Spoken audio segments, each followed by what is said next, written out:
Regulations and compliances are also keep on iterating to help customers to take better decisions. While the regulators do invest a lot of time, energy, and resources into education, It's not just a one person who is creating a content here, right? It's an entire education being done and offered to users to make the better informed decisions. credibility or trust is really the driver that helps you acquire followers. There were very unique contexts in which I joined Inshorts. So at that point of time, we had only one unicorn, by the way, in India, and that was InMobi.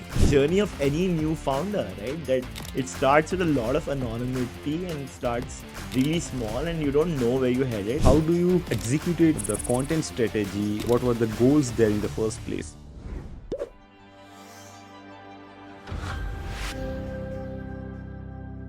Welcome to another episode.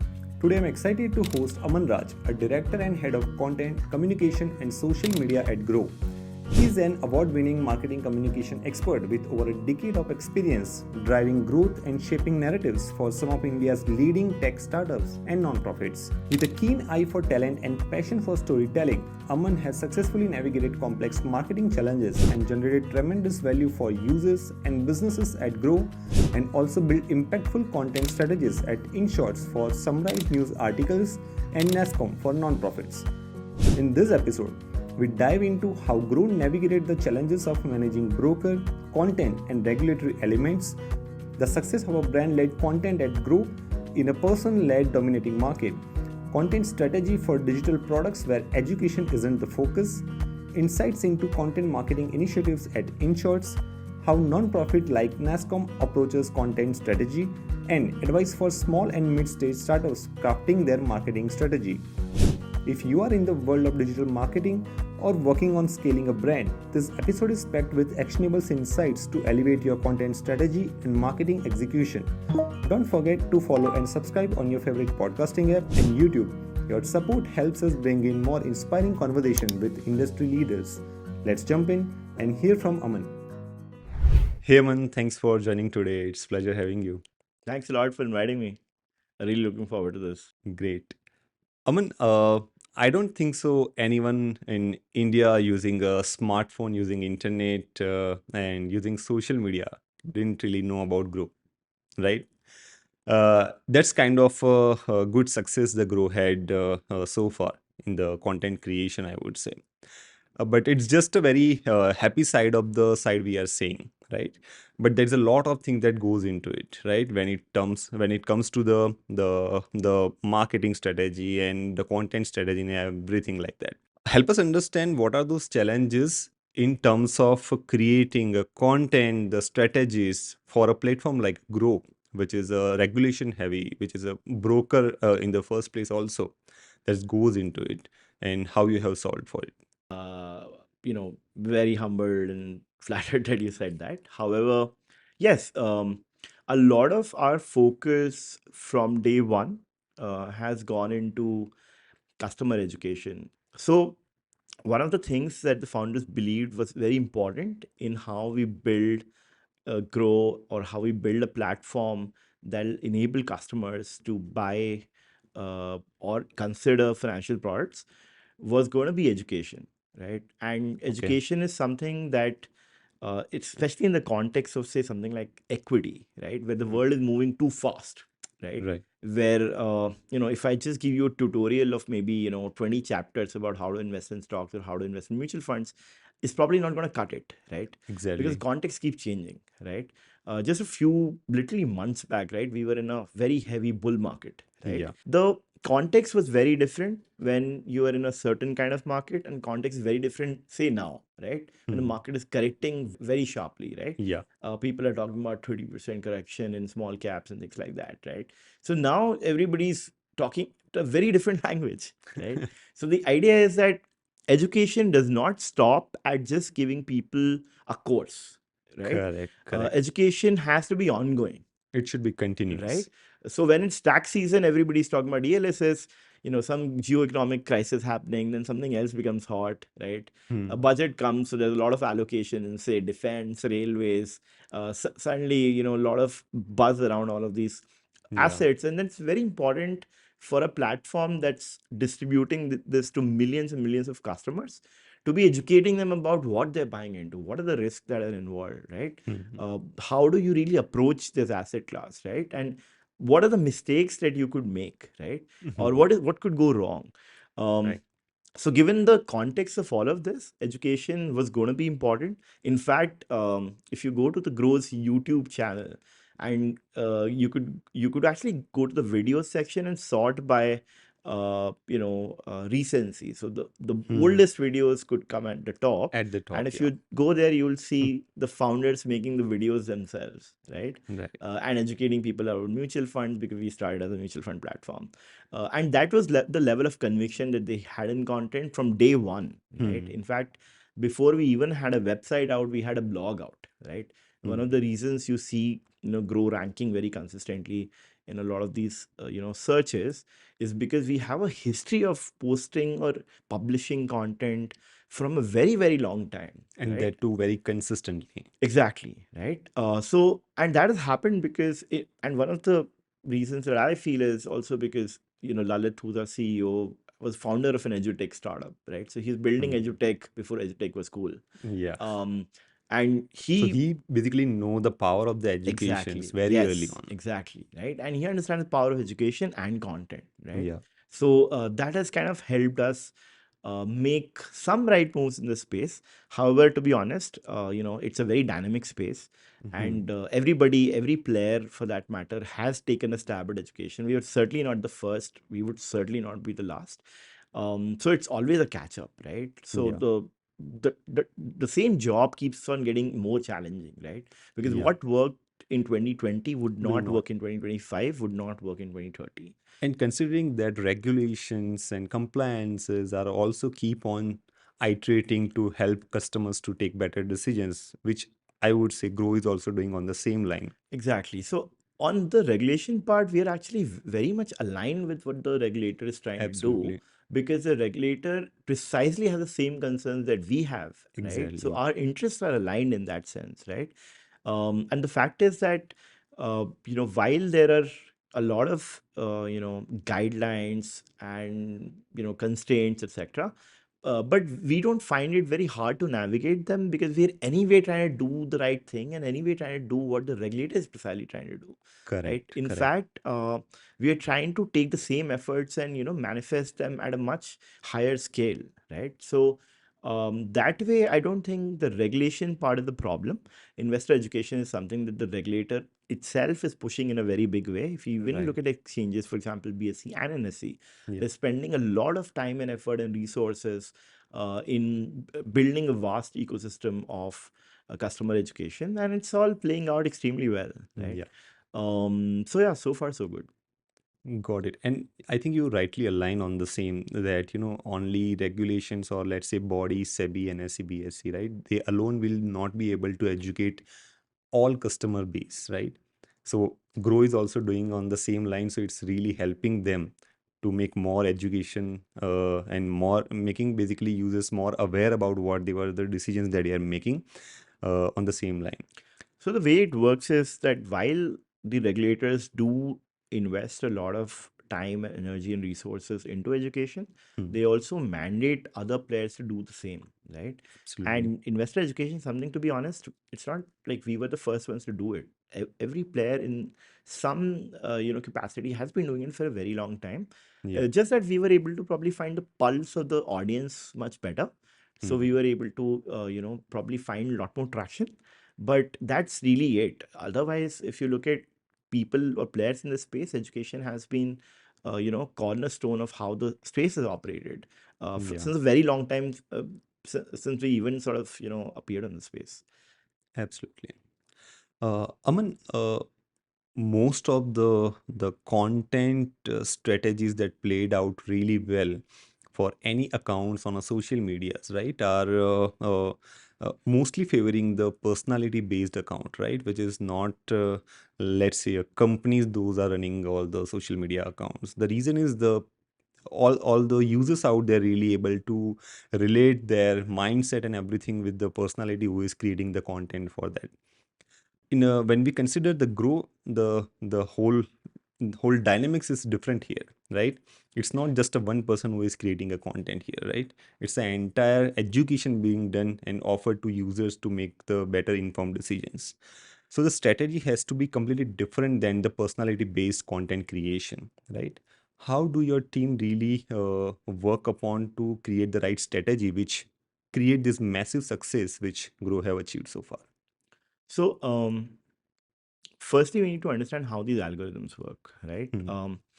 A lot of people have this notion that if you have like a million followers, or if you have like a lot of people following you, you'll be killing it on social media. That's actually not the case.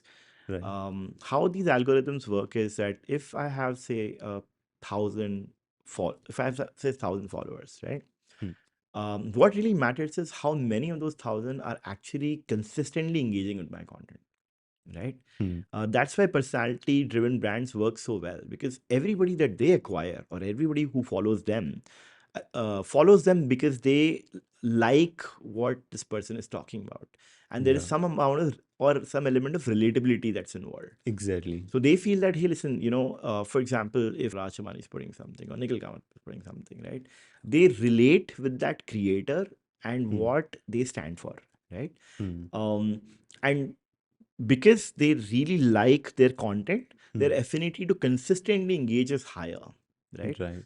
The handicap that a brand faces here is that a lot of people will follow the brand because Right. they'll feel, hey, this is a respectable brand in the space, and say, if you're in, say, financial services, right? So if there's a respectable brand that you've heard of, it's trying to do something on content, you'll be Correct. like, okay, let me give them a follow, I'll probably learn something, they'll be Yeah. credible and all that. Credibility or trust is really the driver that helps you acquire followers, Hmm. but it's really your content and message that you put out day after day after day that'll really determine how many of these people will continue to engage with you.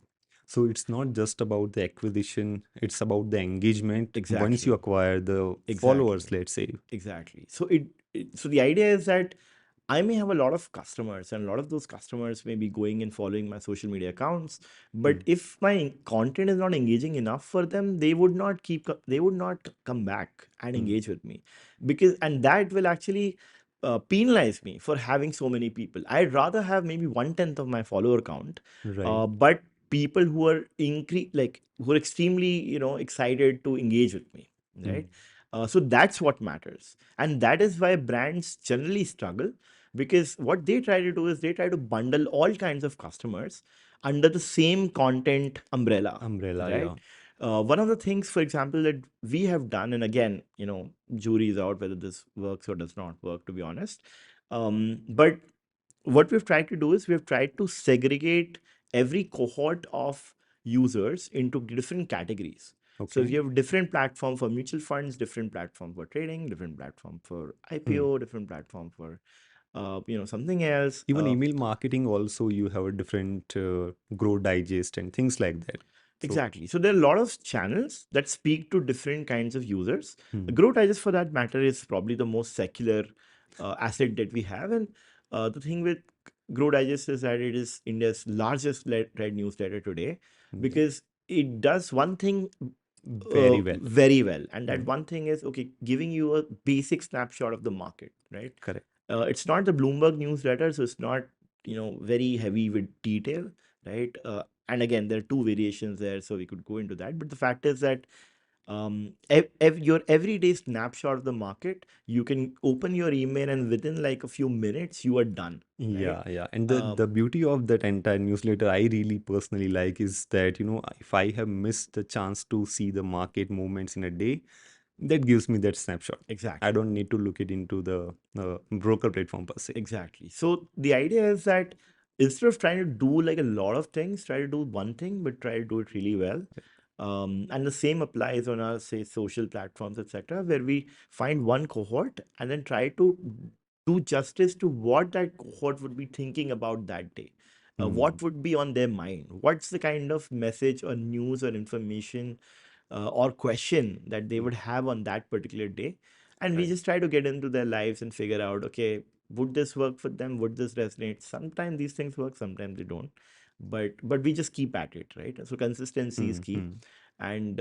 And thankfully, some of those efforts have kind of yielded results. But to be honest, there's a lot more to be done. There's a lot better, we can get at the content game, to be honest.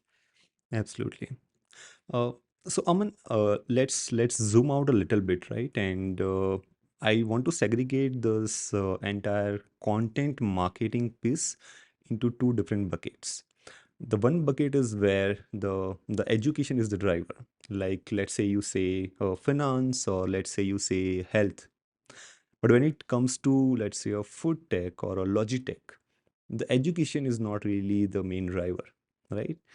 Help us understand, if someone is building in this space, the second bucket of the product, right? What should be their content strategy? Sure. So, see, ultimately, the first question that you as a marketer need to ask is, which are the conversations in which your brand is relevant, Hmm. right? Hmm. Don't think about sales, right? Yeah. Don't think about, okay, I need to make sure that this person looks at my content piece and then they order X on the app, right? Right. That's not how content generally works. What you really need to do is figure out the conversations that your customers are having Hmm. with other people or with family, friends, whoever, right? Correct. And even what are the thought bubbles they have in their mind, right? Hmm. Hmm. Through the day, in which your brand is visible, right? Hmm. So to give you context, for example, if you look at Zomato's content, right, Hmm. a lot of their content is surrounded around how that food product, right, is part of a customer's life, right? And Hmm. they try to make that a very interesting piece of content, right? They will make some content about, say, hypothetically jalebi, right? Hmm. Or any other food item for that matter. Or they will, a lot of their content is also focused on their delivery partners, right? So their engagement with the brand happens when the delivery partner actually delivers at the home, or when people spot the delivery partners on the road, right? Hmm. That's when Hmm. you think of Zomato, right? That's when you think of Swiggy, right? You Absolutely. spot a rider on the road. Sometimes you would see like, like a Swiggy guy and a Zomato guy, like standing side by side, right? And you're thinking about these brands. So Correct. that's a conversation in which, you have an opportunity to engage with the customer. If you look Hmm. at, for example, you spoke about Porter, right? Yeah. If I look at Porter, when would I think about, portering anything for that matter, right? Yeah. Maybe at lunchtime when I forgot my lunch, right? That time the porter comes to your mind. Exactly. Maybe when I, forgot that mobile charger at this friend's place, right? Yeah. Maybe when, I want like a particular model of a shoe from a particular store that's only available on that particular store and nowhere else in the town. Yeah, those are the use cases, right?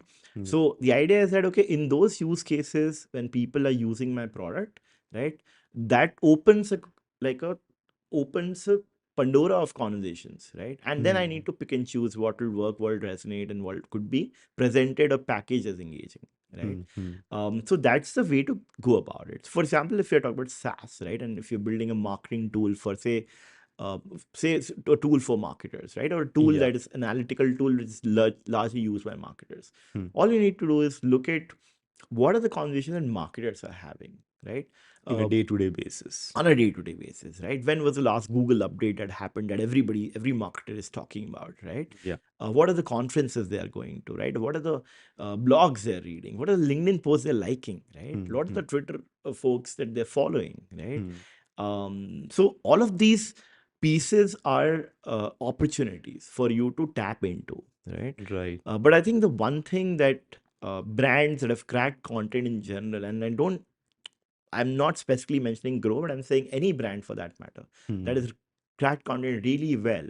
I think the way they stand out versus everybody else is that when you look at any piece of their content, you feel that, hey, this is something that I did not know, right? Hmm. Or this is something that uh, where someone actually put a lot more effort than anybody else would have, right? Correct. Correct. So and it shows, right? So it and it works in both kind of contexts, whether you're trying to do education and even if it's serious, or whether you're trying to do something funny or witty, right? If you're Yeah. able to make Yeah. your customer laugh, if you're able to make them have this eureka moment where they're like, oh, I didn't think about it like that, right? Yeah.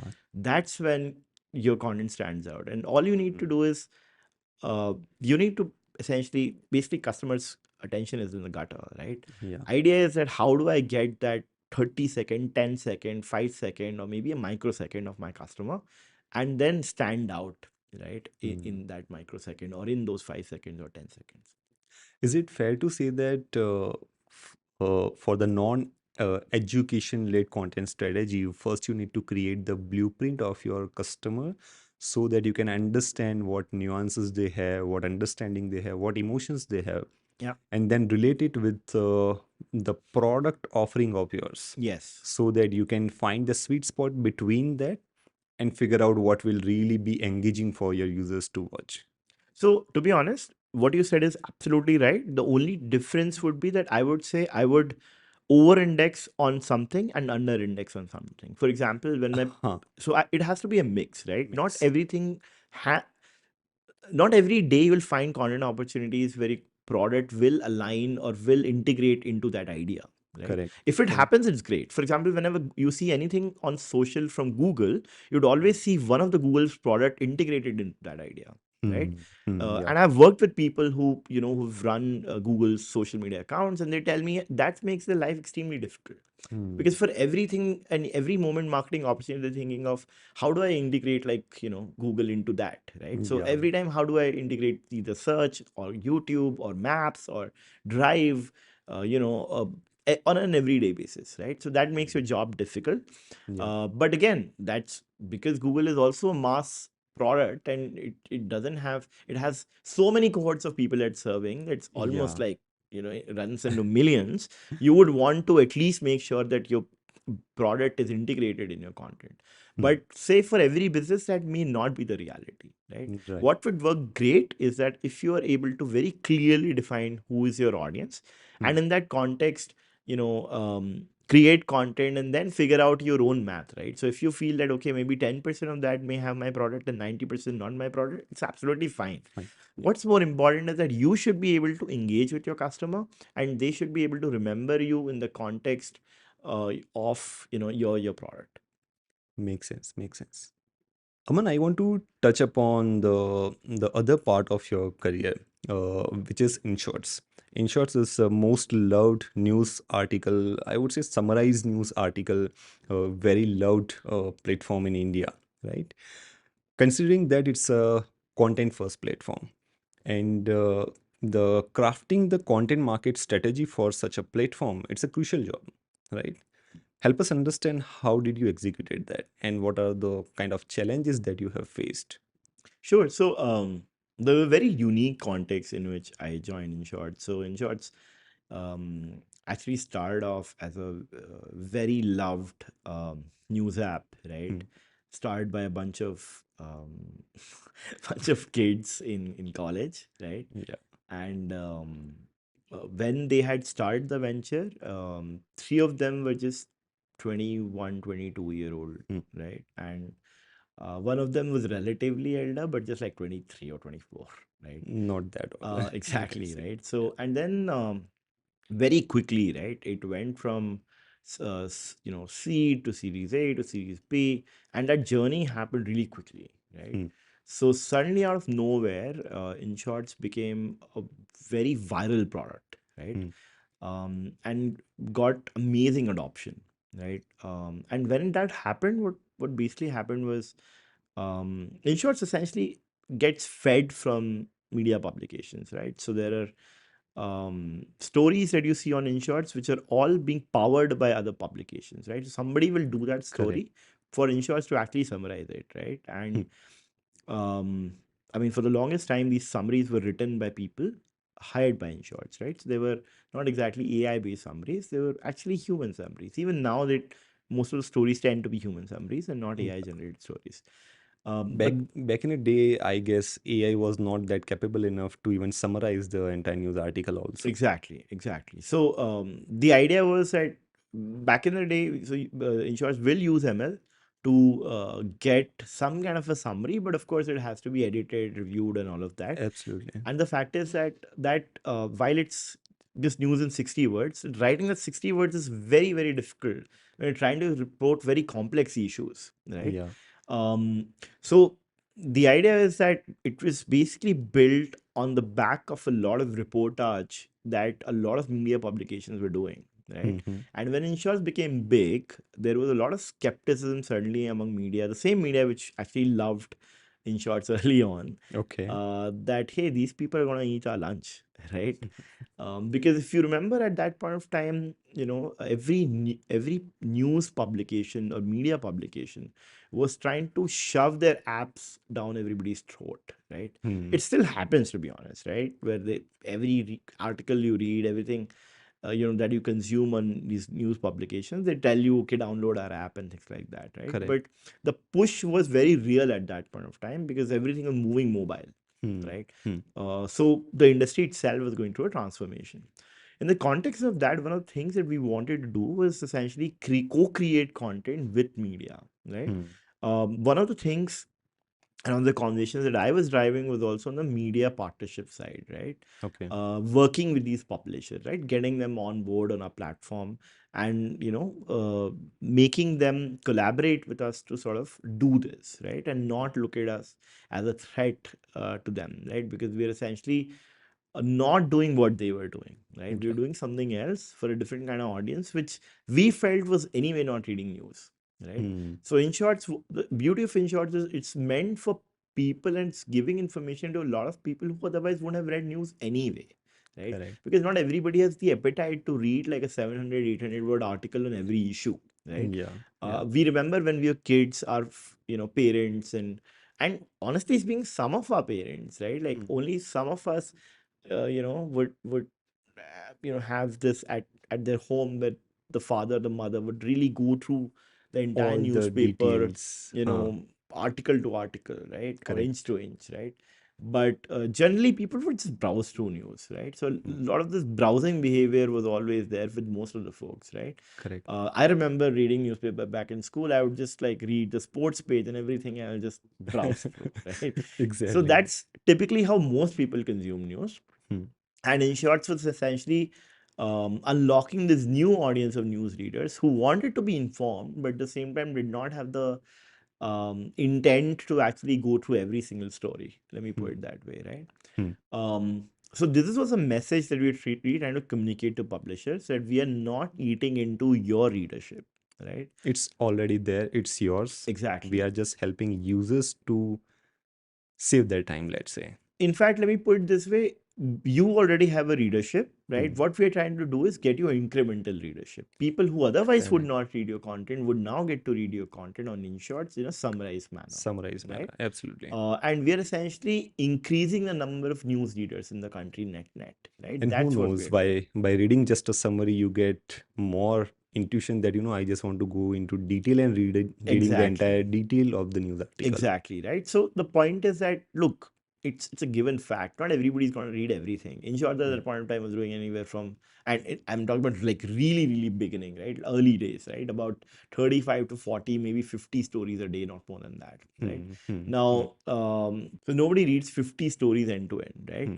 What happens is that there would be some topics or some subjects or some genres that would be of your interest. For example, Correct. maybe science and tech is your interest. For some, it would be economy. For some, would be foreign affairs, right? Hmm. So you would tend to read a lot more about things that you're interested in, Yeah. and then in some of those you'll go deep, right? Correct. So Correct. that was a traffic that we really driving to publishers, right? Hmm. So that business case had to be communicated to them. So Hmm. while that was something that we are doing on the background, we also wanted to do a lot of things on the forefront, right? Which was Correct. essentially a lot of content collaboration.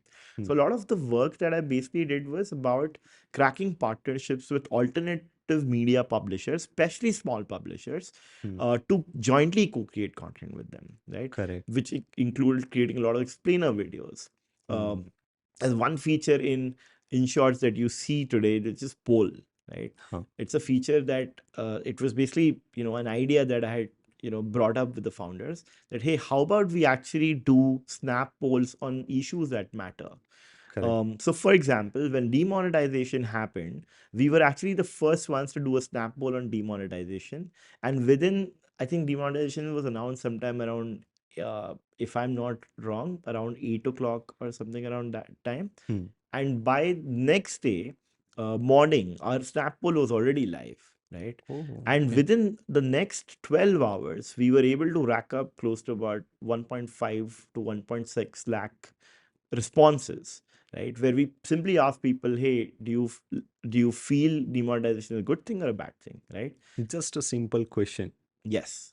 And the result was about 80% people supported demonetization at that point of time, right? Hmm. And then we took those findings and went to the press and told them, hey, listen, we did this poll, and 80% people who are young, and mostly youngsters, because in short, it's demographic at that point of time, Yeah. is largely Gen Zs. And okay, I won't say Gen Zs because that time Gen Zs were very young.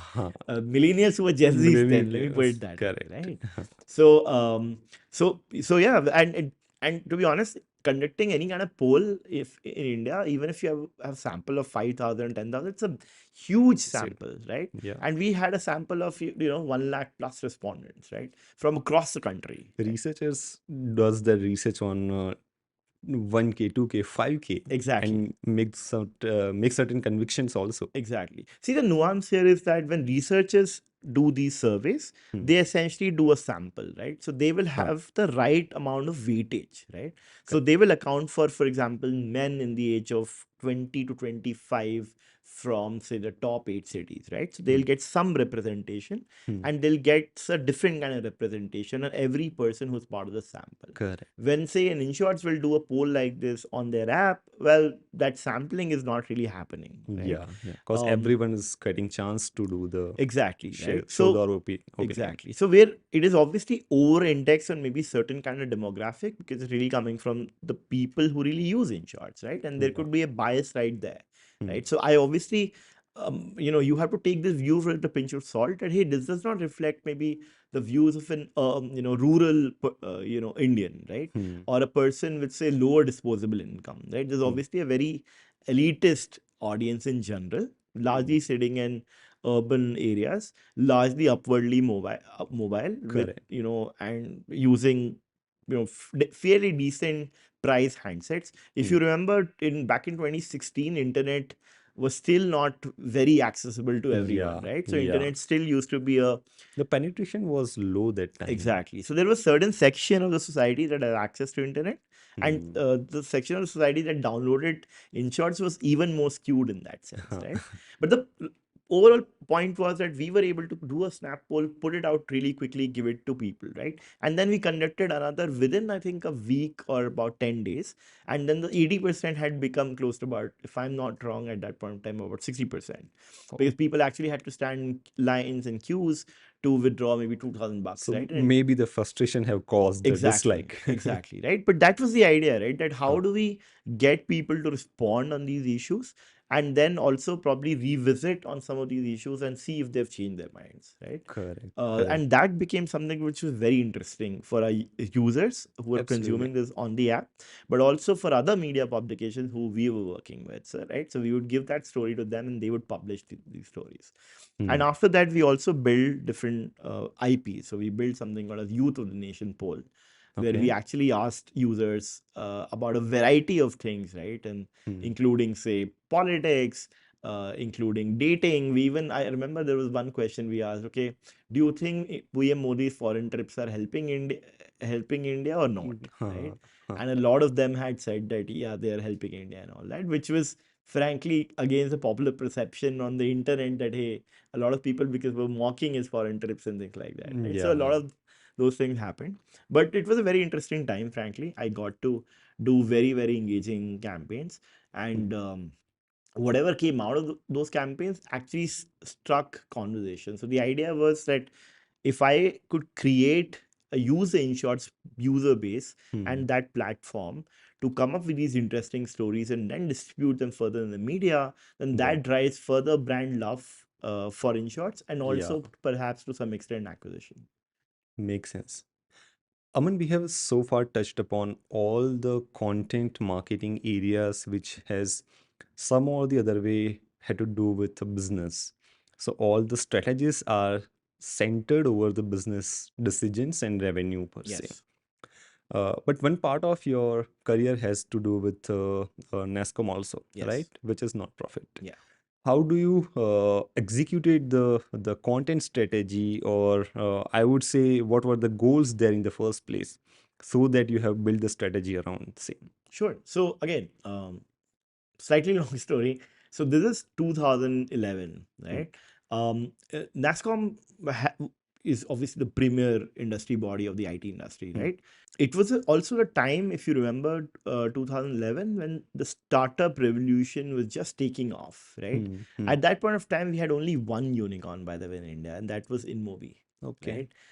And that also happened in 2012, if I'm not wrong.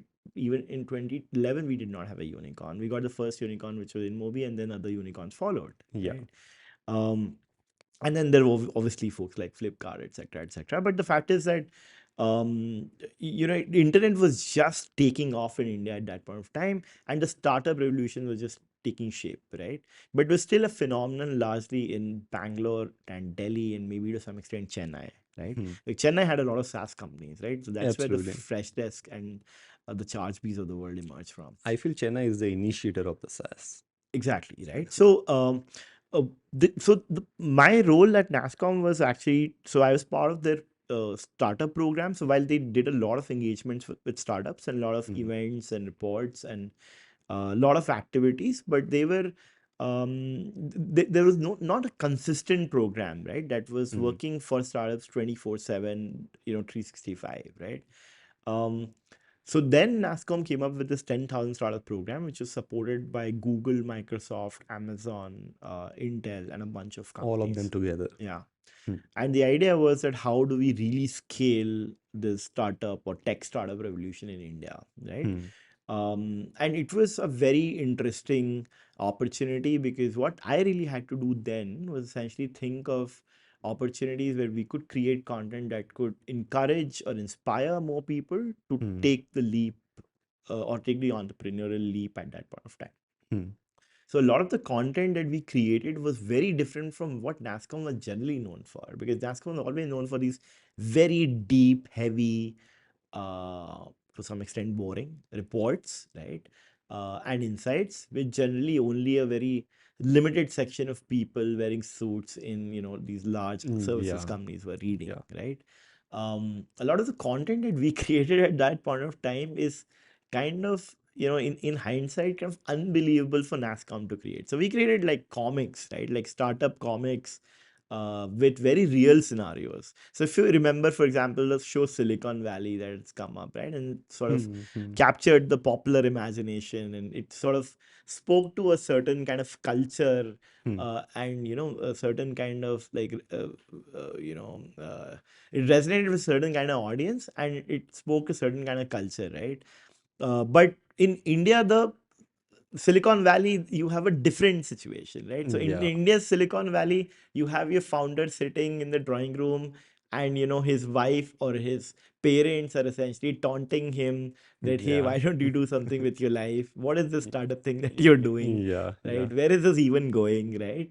That's generally the journey of any new founder, right? That it starts with a lot of anonymity and starts really small, and you don't know where you're headed, and there's a lot of uncertainty and ambiguity, right? It's about all the entrepreneurs who have taken a bold decisions after, not everyone, but majority of the people who have done IITs and coming from IIMs and all. So for Absolutely. that So parents to digest that decision was very hard that time. exactly. And it still remains very hard still, right? If you look at any entrepreneur of any kind, I'm not even referring to a tech entrepreneur or an Yeah. IITN for that matter. I'm simply saying that anybody who starts a business, right? Hmm. One of the biggest challenges that they face, apart from the other challenges which are very real in Upfront. business related, Hmm. is Hmm. the internal challenge of having their family members on their side, right? Hmm. Hmm. And to be honest, how many founders have their family members on their side when they're taking that path of entrepreneurship, right? So Yeah. that's the first battle that everybody's fighting. Hmm. And the reason I'm even mentioning this, because that's the kind of content that we created, right? So we Hmm. humanized, some of these conversations.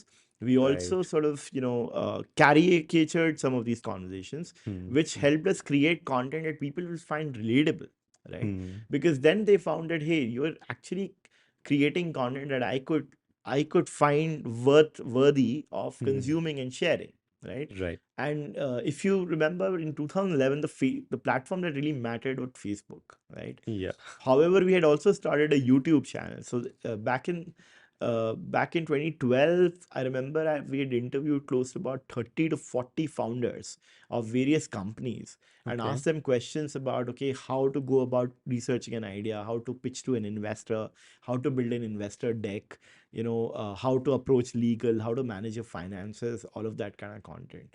Um, and that whole experience was extremely enriching, and I love that part of my career, And right? back in that time, I guess having got that kind of a content is a gold mine, I would say, Exactly. because not many people who wants to start out has a good roadmap or a pathway or even a motivation for that matter.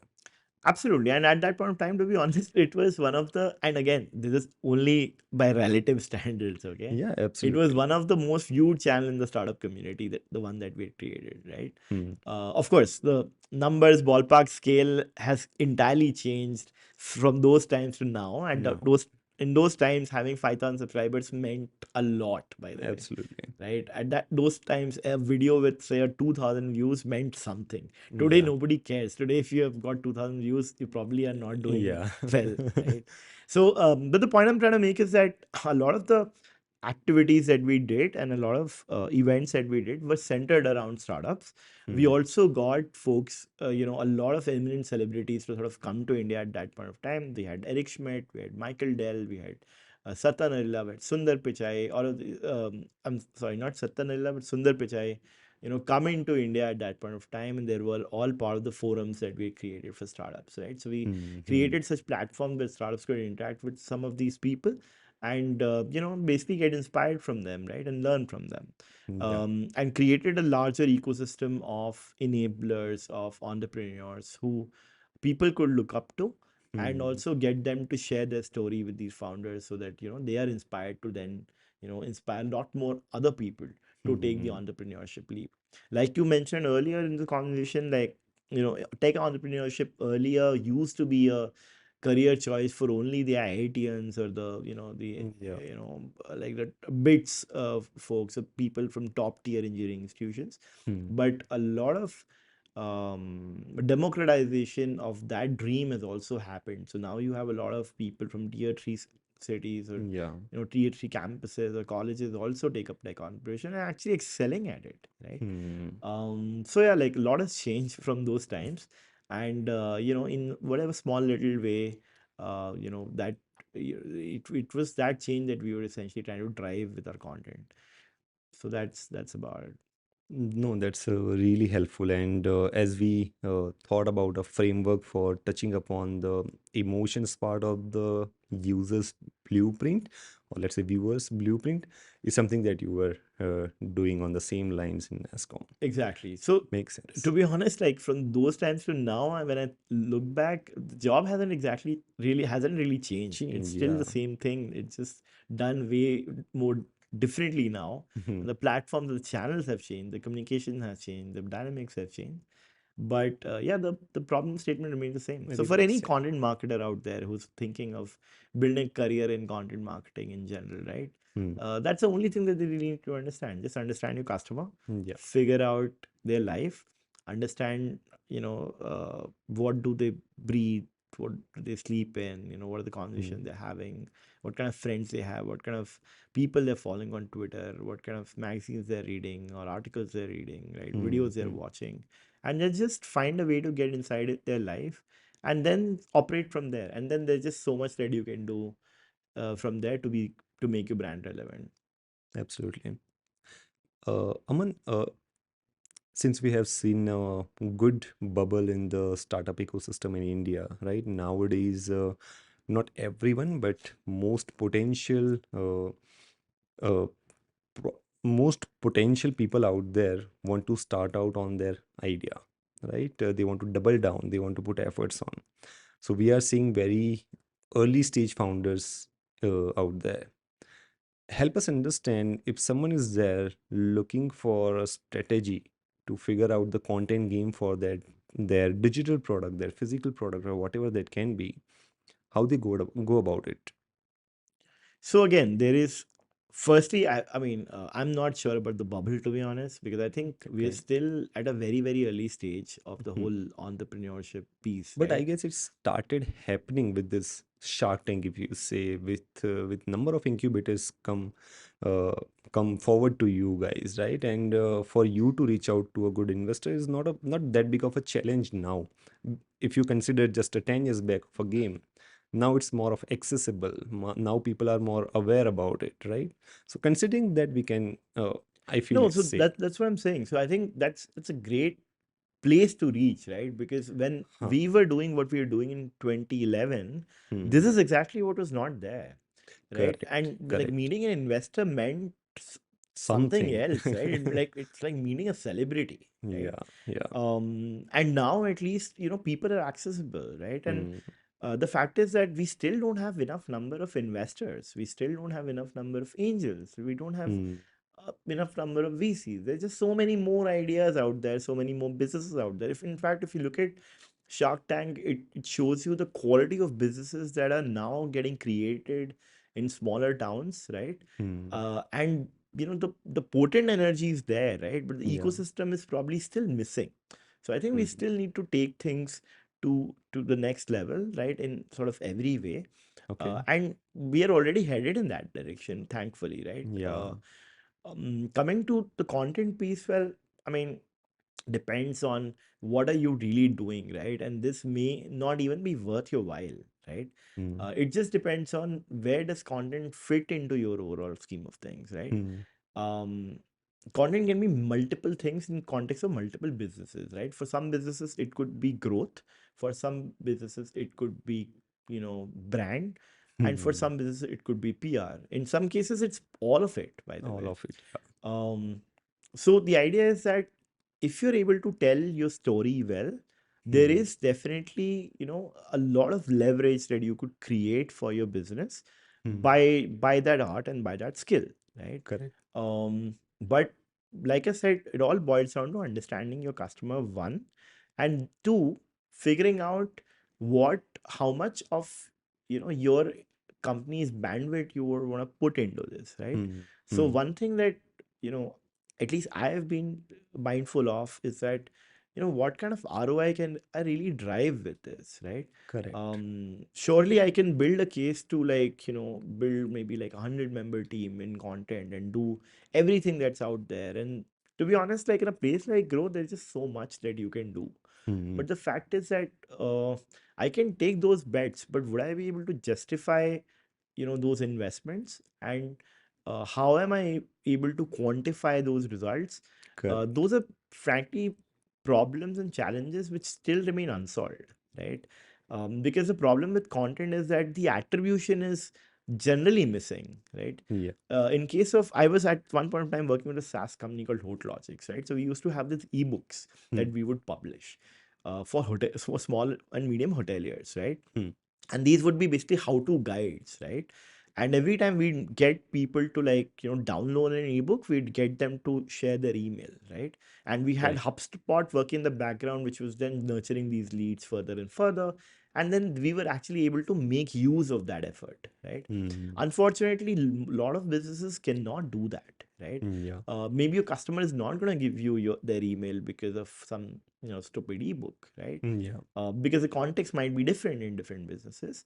So it's Hmm. very difficult to really pinpoint what's the value that you're deriving from all these efforts, right? Hmm. I would say look at your overall marketing stack and say, okay, if you're spending maybe 100 overall, right? And a big part of that is say going to performance, some part of that is say going to brand. Hmm. Then leave out some part for content as well, because Yeah. whatever you do on brand side, PR side, perf side, will actually have an incremental effect, right? If Yeah. you're able to do content side really well, because ultimately, if more and more users have engaged with your brand by consuming your content, Hmm. and when they really need your product, right? And if your ad is competing with somebody else's ad, or your product is competing with somebody else's product in the customer's mind, Hmm. you have a better chance if they have consumed your content as against Right. not, right? So that is the value of content for most businesses. But again, that context might change in case of a, it's like just different for different people. It's like personal finance, right? It's personal. Yeah. Absolutely, absolutely. Yeah, man, I think we came to the very last part of the episode. Sure. For you guys, if you guys have any questions or queries that we haven't covered in this conversation, let us know in the comment section below. We'll get it answered by Aman. Absolutely, would love to. And thank you so much, Aman, for joining today. It's really interesting conversation I had. Thank you. Amazing. This was an amazing session. Thank you. Thanks a lot. Our main goal with this podcast is to bring insightful conversation to help you grow in your career by inviting leaders who are driving impact at scale. If you find this episode useful, make sure you subscribe because that only helps us to invite incredible guests for the future episodes. And in case you have any suggestions about who we should invite and what all topic we should cover, let us know in the comment section below. We are always listening to make sure we deliver exactly what you are looking for.